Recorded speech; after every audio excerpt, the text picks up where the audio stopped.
Les miracles, ça existe. Alors, miracle de Calanda, Joseph de Cuperino, apparition mariale. Alors, le miracle de Calanda désigne la restitution surnaturelle d'une jambe amputée, dont, selon l'Église catholique, bénéficia en 1640 un habitant de Calanda, Miguel Juan Pellicer. Ça, c'est l'illustration du fameux Joseph de Cupertino.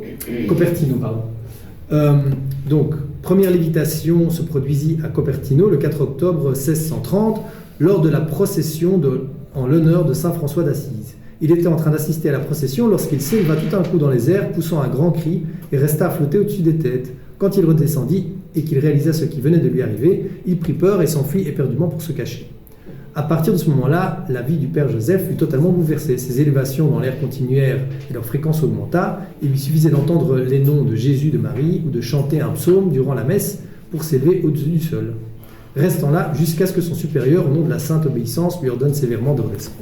Alors, aujourd'hui, évidemment, on se dit tout ça, c'est des balivernes, c'est ce qu'on se raconte.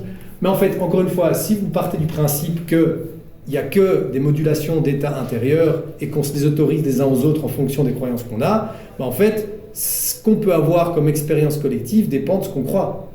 Et donc, quand vous avez par exemple des rémissions spontanées, ce que la science médicale aujourd'hui appelle des rémissions spontanées, elles se déroulent où ?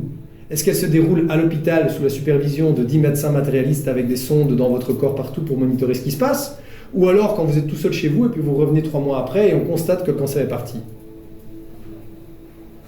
Ben voilà.